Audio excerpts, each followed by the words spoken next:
नमस्कार, स्वागत है आप सभी का कंज्यूमर किंग में। मैं हूं आपके साथ कविता थपलियाल।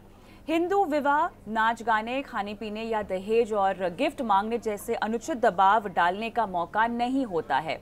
ये मैं नहीं कह रही हूं, ऐसा कहना है भारत के उच्चतम न्यायालय का।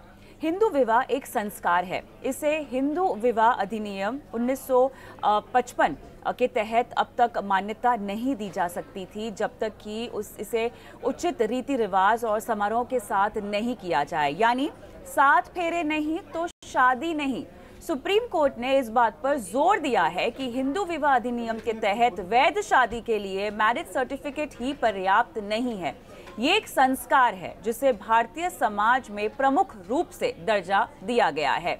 और हिंदू विवाह फाइलों पर सिग्नेचर करने से नहीं होते, बल्कि हिंदुओं के अगर देखा जाए तो यहाँ पर लगभग 16 संस्कार होते हैं जिनको यहाँ पर तरजीह मिलती है। और जब तक विधि विधान के साथ अगर इनको नहीं किया जाए तब तक जो है मान्यता नहीं दी जा सकती है। ये बात हम नहीं बल्कि देश की सबसे बड़ी न्यायालय यानी सुप्रीम कोर्ट कह रही है। यानी 7 फेरे नहीं होंगे तो शादी नहीं, क्योंकि यहाँ पर यही 7 फेरे किसी भी शादी का आधार बनते हैं। सुप्रीम कोर्ट ने इस बात पर भी जोर दिया है कि जिस तरह से हिंदू विवाह अधिनियम के तहत वैध शादी के लिए मैरिज सर्टिफिकेट ही पर्याप्त नहीं है। ये एक संस्कार है जिसे कई सदियों से पूर्वजों के द्वारा विकसित या तैयार भी किया गया है। तो इस पूरे मुद्दे को लेकर या सुप्रीम कोर्ट की इस टिप्पणी को लेकर बहुत सारे सवाल खड़े होते हैं, क्योंकि एक तरफ सही है कि लोग रीति रिवाज के जरिए शादी करना चाहते हैं। अलग अलग तरह के रीति रिवाज होते हैं। हिंदू में भी हम देखते हैं बहुत तरह की रस्में होती हैं जो फॉलो की जाती हैं। लेकिन उसके बावजूद भी अब ये जब टिप्पणी आ रही है तो मामला कितना पेचीदा हो गया है। अगर कोई कोर्ट मैरिज करते हैं या अगर किसी भी तरह की शादी होती है जहाँ पर आप रीति रिवाज और तमाम रस्मों को फॉलो नहीं करते हैं तो क्या वो शादी अवैध मानी जाएगी? यही हमारा पूरा मुद्दा है जिस पर आज हम चर्चा करेंगे। बेहद खास मेहमान मेरे साथ जुड़ गए हैं। बरखा त्रेहन, सामाजिक कार्यकर्ता, रेखा अग्रवाल, वकील सुप्रीम कोर्ट, गुंजन मेहरा, ज्योतिषी। और सबसे हम समझेंगे कि हिंदू शादी जो रस्मों के साथ करते हैं, रीति रिवाज के साथ जो करते हैं, उसका महत्व और कैसे जो उच्चतम न्यायालय है वो हिंदू शादियों को अब देखता आया है। दोनों पहलू मुझे समझने होंगे। चलिए, तो यहाँ पर पहले सवाल से शुरुआत करते हैं। और गुंजन मेहरा जी, क्योंकि आप एक ज्योतिषी है तो आपसे समझना बहुत ज़रूरी होगा। हिंदू रीति रिवाज और रस्मों में जो शादियाँ होती हैं और पूरे एक परंपरागत तरीके से कोई अगर शादी करता है वो किस तरह से वैध होती है, और सुप्रीम कोर्ट की टिप्पणी जो कहती है कि अगर आपने इस तरह से शादी नहीं की है तो वो अवैध है, आपका क्या कहना है इस पर? जी नमस्कार। देखो, सबसे पहले मेरा ये कहना है कि ये हम सुप्रीम कोर्ट के इस फैसले का सराहना करते हैं। ये एक बहुत बड़ा सत्य है कि जब तक शास्त्रों के और वेद मंत्रों के हिसाब से हम शादी को नहीं करते, या जैसे आपने बताया 16 क्रियाएं होती हैं, उन 16 क्रियाओं में 7 फेरों का बहुत बड़ा महत्व है। तो जब तक हम 7 फेरे और 16 क्रियाओं को संपूर्ण नहीं करते तब तक शादी शास्त्रों के हिसाब से इसको मान्यता नहीं दी जाती। देखो, आप एक बात समझिए, हमारे शास्त्रों में कहीं भी शादी तोड़ने का विधान नहीं है। तो आप इस बात को अच्छे से समझ पाएंगे कि शादी जोड़ने का विधान और वेद मंत्र जो हमें दिए गए हैं, इसमें हम एक बात मान्यता है। तो सबसे जरूरी बात यह है कि 7 फेरों में जब 7 फेरे लिए जाते हैं तो ये माना जाता है कि हम प्रार्थना करते हैं जो हमारे संरक्षक है भगवान विष्णु और माता लक्ष्मी से, कि ये जो रिश्ता बना है ये 7 जन्मों तक जुड़ा रहे। और 7 फेरे लेने का भी एक बहुत बड़ा महत्व है। मैं आपको एक छोटी सी बात बताता हूँ कि 7 अंक का ज्योतिष में बड़ा महत्व है। तो जब हम एक फेरा पूरा करते हैं तो वो 360 डिग्री हम उसमें जा रहे हैं। और 360 एक ऐसा अंक है जिसे आप 1 से लेके 9 तक हर एक अंक से डिवाइड कर सकते हैं सिवाय 7 के। यानी कि 7 फेरे अगर आपने लिए हैं तो 360 एक ऐसा अंक है उस पूरे फेरे को, जो 7 फेरे जिसे तोड़ा नहीं जा सकता, जिसका संबंध सीधा सीधा जन्मों और जन्मांतरों के रिश्ते से जुड़ता है। तो मेरा मान्यता यह है कि वेद मंत्रों और शास्त्रों के अनुसार अगर शादी की गई है तो उसका जो इम्पैक्ट है वो बहुत अच्छा रहता है। हम अपने जीवन में जो हमारे, जैसे बॉडी में ज्योतिष में कहते हैं 7 चक्र होते हैं, उन 7 चक्रों का एक हीलिंग प्रोसेस भी है वो 7 फेरे। तो अगर हम वेद मंत्रों और अपने 16 क्रियाओं के हिसाब से शादी करते हैं, तो मैं समझता हूँ वही शादी संपूर्ण होती है, जिसमें अपने 7 वचन भरते हैं, और वही शादी आगे तक जाती है। तो ऐसी शादी जो जी वेद मंत्रों से हो जी और शास्त्रों के हिसाब से की गई है, उसी शादी का आनंद है। जी जी। बिल्कुल।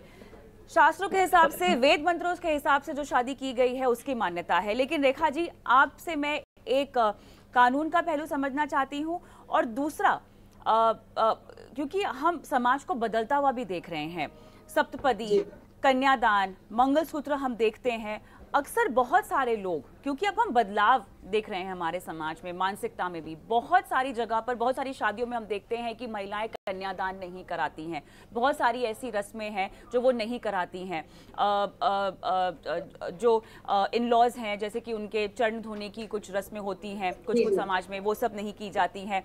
कई बार इस सोच को पिछड़ी भी समझा जाता है। कई बार पितृसत्ता की मान्यताओं की तरह इनको देखा जाता है। ठीक है, इस बदलाव को देखते हुए और सुप्रीम कोर्ट की जो टिप्पणी है उसको आप कैसे बैलेंस आउट करेंगी, आप कैसे समझाएंगी? क्योंकि अब एक तरफ देखिए रेखा जी, बहुत जरूरी है पारंपरिक के तरीके से शादी करना, वेदों के हिसाब से शादी करना, लेकिन एक दूसरा जो गट है जो ये कहता है कि कुछ रस्में हैं जो कि शायद हमें पिछड़ा हुआ महसूस करने देती हैं, हम वो नहीं करना चाहते।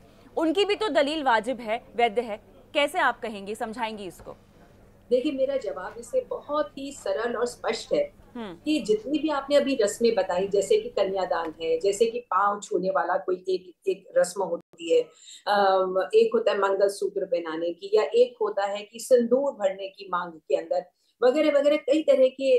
और साथ साथ वरमाला भी एक बहुत बड़ा हमारे जो एक रस्म होती है, वो वरमाला या जयमाला जो होती है।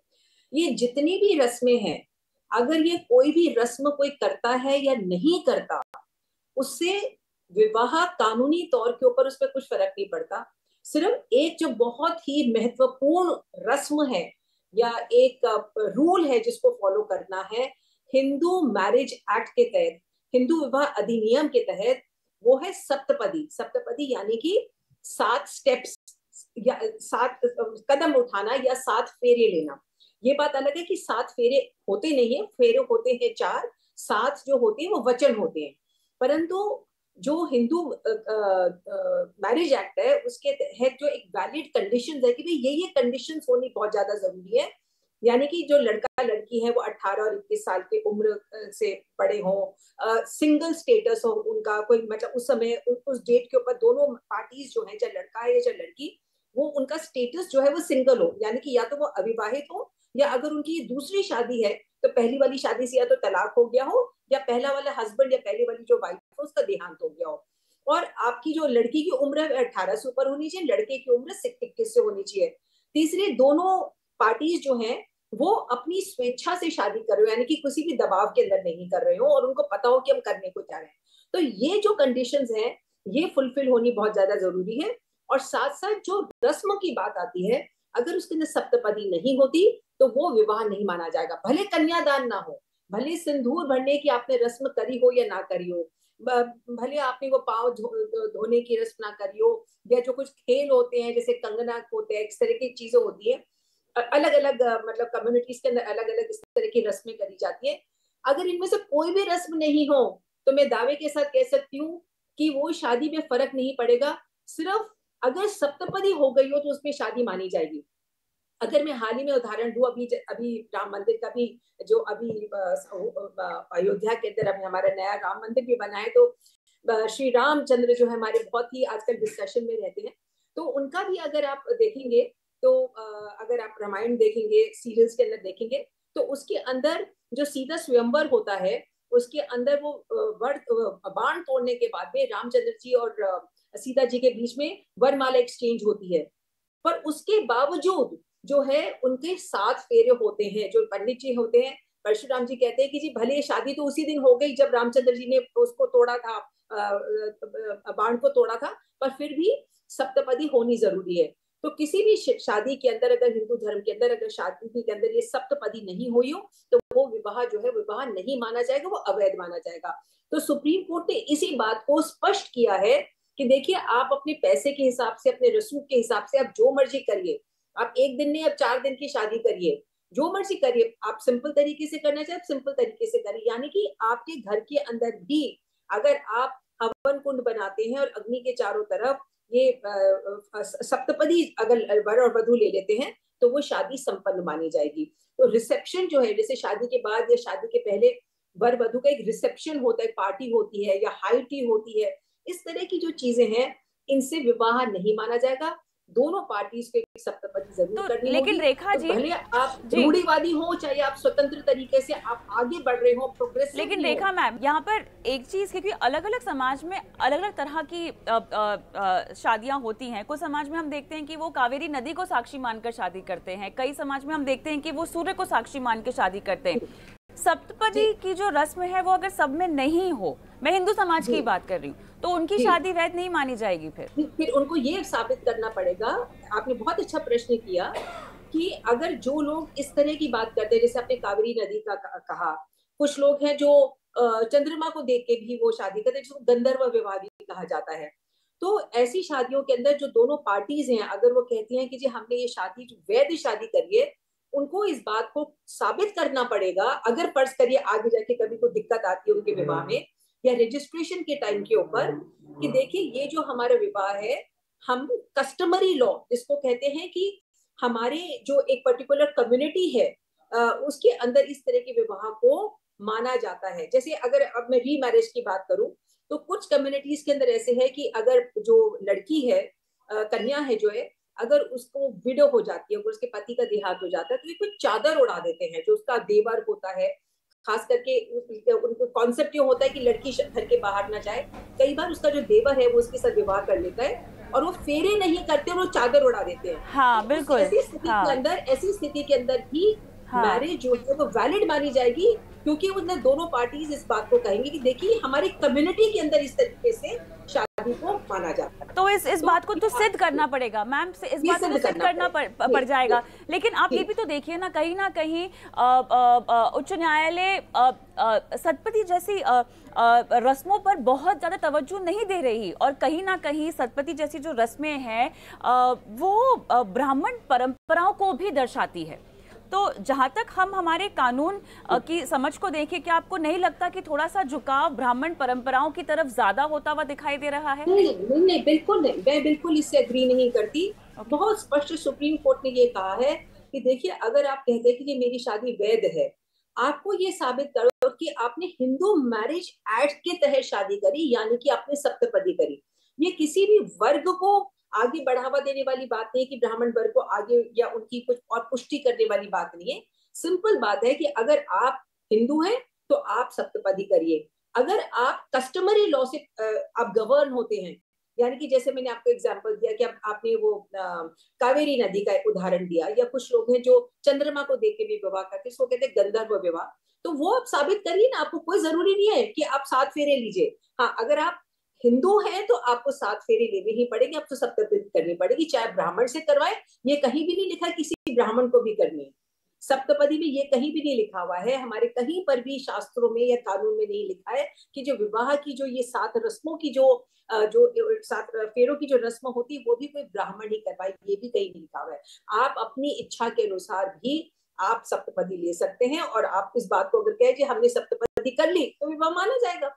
तो इसमें कोई ब्राह्मण वर्ग की और आगे बढ़ाने वाली बात नहीं है। आप अपने आप को बस कोर्ट में सिद्ध करिए। अगर कभी कोई झगड़ा आ जाता है, भगवान ना करे किसी में कोई विवाद हो जाता है, और अगर कोई पार्टी कहती है कि जी हमारा विवाह हुआ है, एक पार्टी कहती है कि मेरा विवाह हुआ, दूसरा पार्टी कहती है कि मेरा विवाह नहीं हुआ है, तो आप साबित करिए कि देखिए जी हमारा विवाह तो है वो हिंदू मैरिज एक्ट के तहत हुआ था या हमारे कस्टमरी लॉ के तहत हुआ था। आप अपने कस्टम को भी अगर साबित कर देते कि देखो हमारे गांवों में या हमारी ऐसे परंपरा बरसों से चलती आई है, तो उसको भी माना जाएगा। और रही कोर्ट मैरिज की बात, कोर्ट ने ये भी कहीं नहीं लिखा है कि आपको सप्तपदी ही करनी पड़ेगी। अगर आप कोर्ट मैरिज भी कर लेते हैं जहां पर सप्तपदी नहीं होती है, जहां पे सिर्फ मैरिज ऑफिसर जो हैं वो आपको कुछ कंडीशंस जो होते हैं, जो वचन है वो पढ़ के सुना देते हैं, वो भी कानूनी तौर पे वैलिड मैरिज मानी जाती है। तो सप्तपदी ही करना जरूरी नहीं है, सुप्रीम कोर्ट ने उसको बढ़ावा नहीं दिया। केवल सुप्रीम कोर्ट ने सिर्फ कहा है कि हिंदू मैरिज एक्ट के तहत अगर आप रस्मों से शादी करते हैं तो आप सप्तपदी करिए या फिर आप कोर्ट मैरिज करिए। हाँ, तो यानी कोर्ट मैरिज यहाँ पर वैध है, क्योंकि इसको लेकर भी कंफ्यूजन बहुत ज्यादा है। और जब आप कोर्ट मैरिज करते हैं तो वहाँ पर भी कुछ एक रस्म जो है वो निभाई जाती है, जहाँ पर आपको कुछ प्रॉमिसेस देने होते हैं। जी, लेकिन शादी का केवल रजिस्ट्रेशन अगर आपने कराया है और आपने रस्मों के हिसाब से शादी नहीं की है जो वैध मानी जाएंगी, तो वो शादी अवैध मानी जाएगी। ये क्लैरिटी। तो पहली बात तो वो शादी रजिस्टर ही नहीं होगी। अगर कोई मैरिज ऑफिसर इस शादी को रजिस्टर कर देता है, फर्ज करिए कि अगर कोर्ट मैरिज हुई तो आपको रजिस्ट्रेशन करने की जरूरत ही नहीं है। आपने बहुत अच्छा प्रश्न यहाँ पर किया।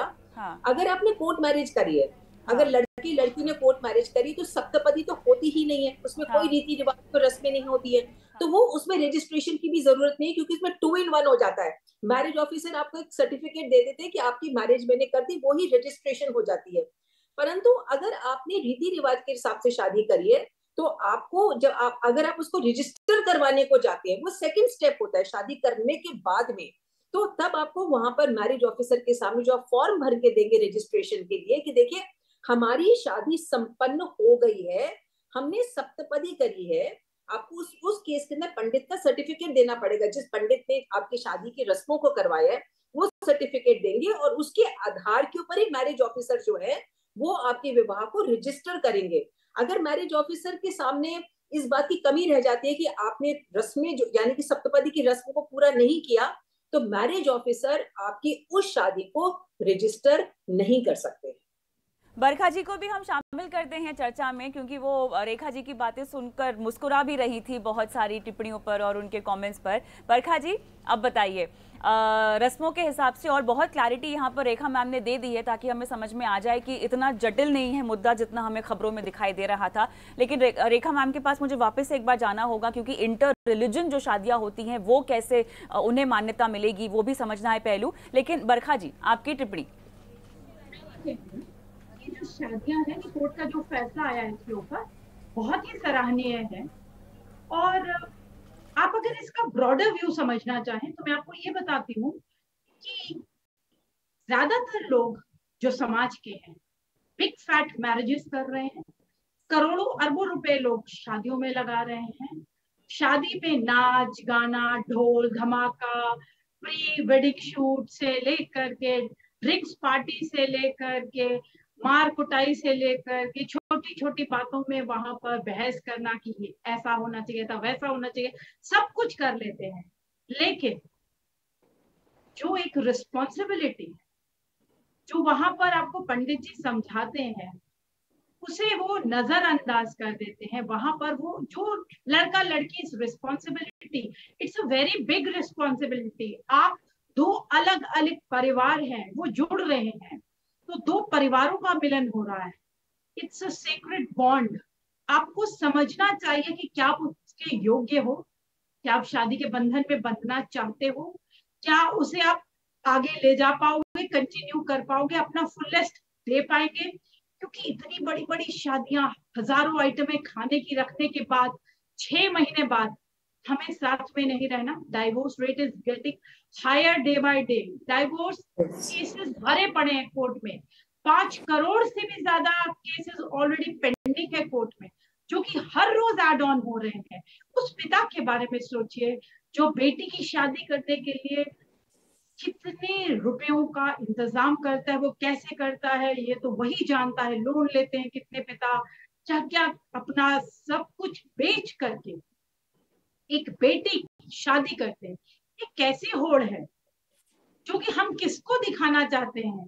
तो कोर्ट का ये संकेत दिया है कोर्ट में कि इतनी बड़ी बड़ी शादियां करने की जरूरत नहीं, इतनी महंगी शादियां करने की जरूरत नहीं है, इतनी ज्वेलरी, लेकिन सारा जो मार्केट है वो इसके ऊपर चल रहा है। इसीलिए ऐसी मैरिजेस को हम सब लोग एक दूसरे के साथ देख करके बढ़ावा देते हैं, क्योंकि यही पिक्चर्स शेयर होती हैं। ज्वेलरी, लहंगे, लाखों रुपए के लहंगे पहन रहे हैं, ग्रूम जो है वो सूट्स पहन रहे हैं। तो कितना बड़ा बिजनेस है ये पूरा एक कितना बड़ा बिजनेस है। अब इसमें अगर कोर्ट की ये टिप्पणी आती है कि आप सप्त फेरों पे ध्यान दीजिए, उसकी अहमियत बहुत जरूरी है।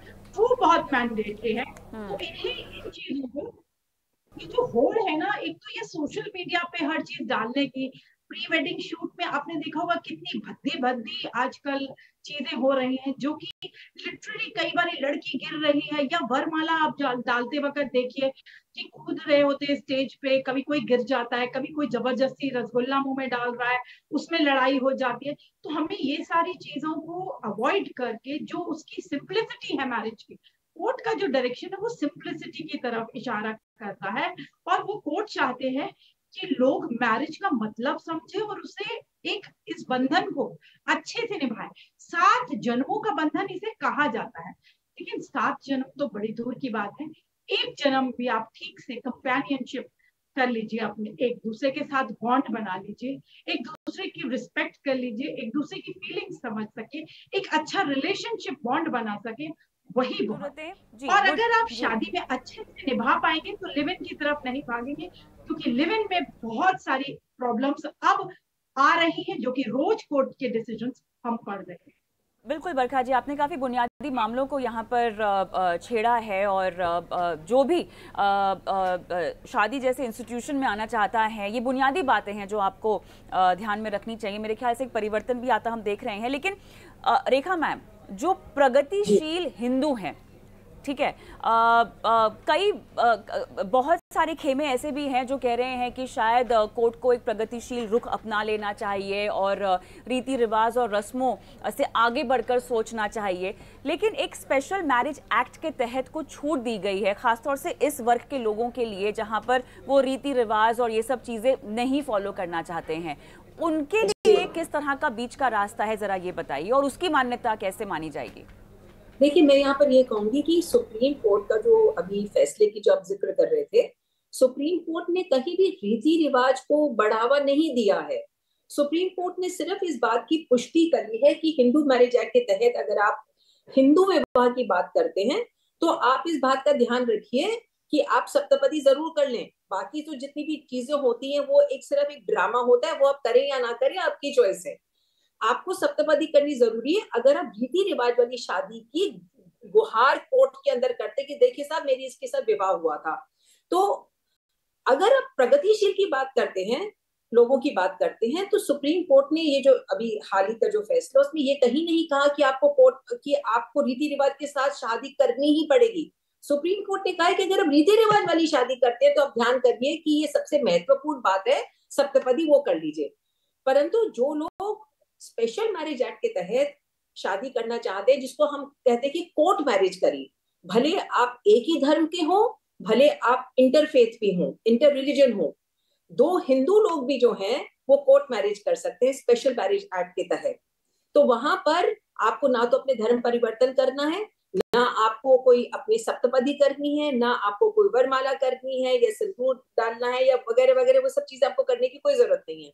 तो आप स्पेशल मैरिज एक्ट के तहत वहां पे आपको 30 दिन का नोटिस देना पड़ता है। मैं इस बात को स्पष्ट कर दूं आपके दर्शकों के लिए कि कोर्ट मैरिज होती क्या है। कोर्ट मैरिज बहुत एक सिंपल तरीका होता है, जहां पर मैरिज ऑफिसर के दफ्तर के अंदर जाकर आप 30 दिन पहले, वर और वधु, होने वाले वर वधु जो हैं, 30 दिन पहले जब वो कुंवारे होते हैं या सेकंड मैरिज हो रही होती है जिनकी, तो वो एक एफिडेविट के ऊपर कहते हैं, लड़की कहती है कि देखिए मैं 18 साल से बड़ी उम्र की हूँ, लड़का कहता है मैं 21 साल से बड़ा का हूँ, और हमारा जो मैरिटल स्टेटस है वो बिल्कुल क्लियर है, या तो हम कुंवारे हैं, और अगर हमारी सेकंड मैरिज हो रही तो हमारे पहले वाले पति या पत्नी का या तो देहांत हो गया या हमारा तलाक हो गया। तीसरी बात कि हम अपनी स्वेच्छा से कर रहे हैं। चौथी, इसके अंदर हम कोई दहेज ना दे रहे हैं ना ले रहे हैं। और ये एक एफिडेविट जो है स्टैम्प पेपर के ऊपर, जिसको हलफनामा कहते हैं, ये दोनों पार्टीज को 30 दिन पहले जाके मैरिज ऑफिसर के दफ्तर के अंदर देना पड़ता है। और उसकी जो फीस होती है मात्र 300-400 रुपए होती है। कुछ साल पहले शायद 280 रुपए थी, मुझे एग्जैक्ट अभी फीस का मालूम नहीं है, 300-400 रुपए से ज्यादा नहीं है। और साथ में दोनों की पासपोर्ट साइज फोटो लगती है। और पूरे 30 दिन के बाद में जाके दोनों पार्टियों को, होने वाले वर और वधु को, मैरिज ऑफिसर के सामने पेश होना पड़ता है, जहां पर वो एक सर्टिफिकेट है वो पढ़ के सुनाते हैं, जिसके अंदर कुछ वचन लिखे होते हैं, वही वाली बातें कि मैं अपनी इच्छा से शादी कर रही हूँ वगैरह वगैरह, इस तरह की बातें होती हैं। और वो आपका 2 in 1 मैरिज हो जाती है, यानी कि आपकी शादी भी हो गई और आपका रजिस्ट्रेशन भी हो गया। तो जो प्रगतिशील लोग हैं, अगर वो इस तरह का विवाह करते हैं तो बहुत अच्छी बात है। इसके अंदर आपके आपके टाइम, मनी एंड एनर्जी, तीनों चीजों का जो है आप उसको सेव करते हैं। आपका इतना समय भी नहीं लगता, आपका पैसा भी नहीं लगता, आपकी इतनी एनर्जी भी नहीं लगती, और साथ साथ आपका पुख्ता ठोक की, जिसे कहते हैं ना, डंके की चोट के ऊपर आपका विवाह जो है वो संपन्न माना जाएगा। कोई भी पार्टी बाद में ये कहकर नहीं निकल सकती कि देखो मेरा आपके साथ में विवाह हुआ ही नहीं। खास करके जो युवा लोग हैं जो लव मैरिजेस के अंदर लव मैरिजेस करते हैं, और कभी कभी होता है कि उनके जो पेरेंट्स हैं वो इसके अंदर आपत्ति कर रहे होते हैं। कुछ भी वजह हो सकती है, जायज या नाजायज वजह कुछ भी हो सकती है। तो वो लोग हम कोर्ट मैरिज कर लेंगे। अरे भैया, कोर्ट मैरिज करने के लिए आपको 30 दिन का टाइम चाहिए। आप ऐसे ही जाके कोर्ट मैरिज नहीं कर सकते, 30 डेज लगेंगे। या आप आर्य समाज मंदिर के, या दूसरी चीज जो कर सकते हैं वो आर्य समाज मंदिर के अंदर शादी कर सकते हैं, जहां पर आपको 30 दिन का टाइम देने की जरूरत नहीं है। वहां पर आप एफिडेविट आप भर के देंगे, वहां पर भी सारी चीजों की लिखा पढ़त होगी और एकदम पक्की तरीके से आपका जो विवाह है वो माना जाएगा, क्योंकि उसके अंदर भी आपको एक सर्टिफिकेट मिलेगा। बनस्पत इस बात का ध्यान दीजिए कि वो जो आर्य समाज मंदिर है उसके ऊपर कानूनी तरीके पर इस विवाह करने की इजाजत है, उनके पास रजिस्ट्रेशन है। सो इसलिए सुप्रीम कोर्ट की जो जजमेंट है उसको हम ये उससे कंपेयर नहीं कर सकते कि सुप्रीम कोर्ट जो है इन रीति रिवाजों को बढ़ावा देगा। नहीं, सुप्रीम कोर्ट सिर्फ आपको वापस से रिमाइंड कर रहा है कि आपको सप्तपदी जरूर करनी है। आप चाहे कितना भी बाकी आप पैसा स्पेंड करते हैं, और अगर आप कोर्ट मैरिज करना चाहते हैं शौक से करिए। और तीसरी बात, अगर आप ये वाली जो रीति रिवाज वाली जो बात मैंने मैरिज की बात करी, सप्तपदी वाली बात, अगर आप वो वाली शादी करते हैं तो उस शादी के ऊपर एक और मोहर लगवा लीजिए, सरकारी मोहर, अगर मैं सिंपल शब्दों में कहूँ, वो है कि आप अपनी शादी को रजिस्टर करवाएं। बिल्कुल। तो ये सल्यूशन, समाधान उन लोगों के लिए है जो शायद रीति रिवाज और रस्में नहीं करना चाहते हैं अपनी शादियों में। और चर्चा को तो यही समाप्त करना होगा, सवाल बहुत है लेकिन समय ख़त्म हो गया है। लेकिन इन सब के अलावा जो बुनियादी वजह है और जो बुनियादी सोच होनी चाहिए, अपने लिए एक सही पार्टनर का चयन करना। शादी में हम देखते हैं कि बेफिजूल खर्चे होते हैं, बड़ी बड़ी शादियां लोग करते हैं। कई बार हमने देखा है कि लोग लोन के तले दब जाते हैं, कर्ज के तले दब जाते हैं, इतनी बड़ी बड़ी सामाजिक प्रेशर के चलते। सवाल यहाँ पर शादी की वैधता से ज़्यादा मेरे ख्याल से जो आपकी अप्रोच है, जो आपकी सोच है इस बंधन में बंधने को लेकर, उस पर भी अब वक्त आ गया है कि हम सोचें और उस पर काम करें। खैर, बदलाव है, ये समय रहते रहते ही हम आता हुआ देखेंगे। बहुत बहुत धन्यवाद, हालांकि आप तीनों का समय निकाला और इतने आसान भाषा में इस पूरे मुद्दे को समझाया। धन्यवाद आपका। इसी के साथ मुझे भी इजाज़त दें इस खास पेशकश में। नमस्कार।